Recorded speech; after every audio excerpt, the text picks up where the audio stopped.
তেওঁ অসমৰ ল'ৰা ছোৱালীক ক'ব লাগিব আমি যেনেকৈ স্কিম দিওঁ নিযুত বাবু নিযুত মইনা তেওঁ স্কিম দিব লাগিব নিযুত ব্ৰিটিছ যে ল'ৰা ছোৱালীক মই পাছপৰ্ট বনোৱা সুবিধা দিম চবেই ব্ৰিটিছ নাগৰিক হ'ব কাৰণ অসমখন থকা যোগ্য নহয় আমি যেনেকৈ নিযুত বাবু আঁচনি দিওঁ নিযুত মইনা আঁচনি দিওঁ কলেজত পঢ়ক তেওঁ নিযুত পাছপৰ্ট আঁচনি এটা কৰিব লাগিব নিযুত ব্ৰিটিছ পাছপৰ্ট আঁচনি এটা যে ব্ৰিটিছৰ পাছপৰ্ট ল'ব কাৰণ তেওঁ যদি কেছ তৰে ছাগলীয়ে কেতিয়াবা নিজকে বলিখালত দিয়ে নেকি নিদিয়ে ছাগলীটো দূৰে দূৰে থাকিব গৌৰৱ গগৈ মই ইমান বাৰে বাৰে কৈ আছোঁ তেওঁ পাকিস্তানৰ লগত সম্পৰ্ক আছে যদি দেশত বা শৰীৰত অলপো দেশক ভাল পোৱা তেজ থাকিলেহেঁতেন মোক কিমান কোৰ্টত টানি দিব লাগিছিল আজিলৈকেতো মোক কোৰ্টত টানিব পৰা নাই কাৰণ তেওঁ যিটো কাম কৰিছে সেইটো কাম অক্ষমনীয় অপৰাধ কোনো ইলেকশ্যনৰ লগত ইয়াৰ কোনো লিংক নাই কিন্তু কোনো দেশৰ মানুহে কেতিয়াবা কোনোবা মাজুলীৰ মানুহক পাকিস্তান যোৱা শুনিছে নেকি কোনোবা যোৰহাটৰ মানুহক বিয়া কৰোৱাৰ পিছত হনিমুন পাকিস্তানত যোৱা শুনিছে নেকি তাত কি থাকে তাত উগ্ৰবাদী মানুহবিলাক থাকে তাত হনিমুন হয় নেকি তাত বিয়াৰ পিছত মানুহ তাত যায় নেকি তাৰ পৰা পলাই আহিলে মানুহে ভাবে বাচিলোঁ আহিলোঁ বুলি গতিকে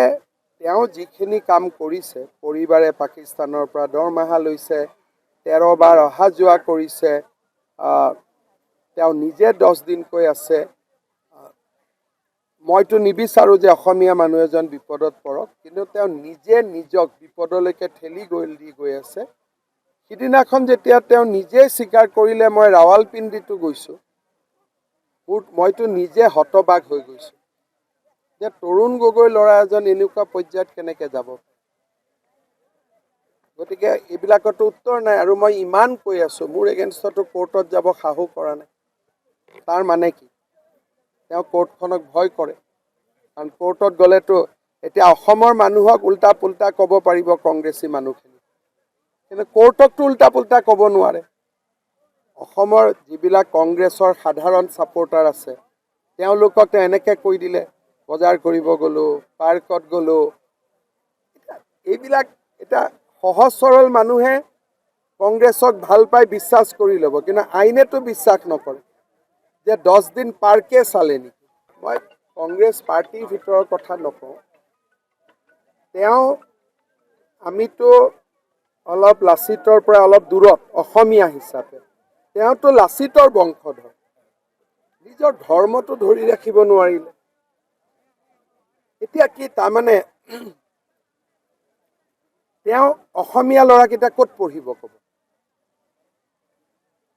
সেইটো কোৱা নাই যদি এটা পৰিয়ালত 4জন মান গোপনীয় কথাটো চব থাকিব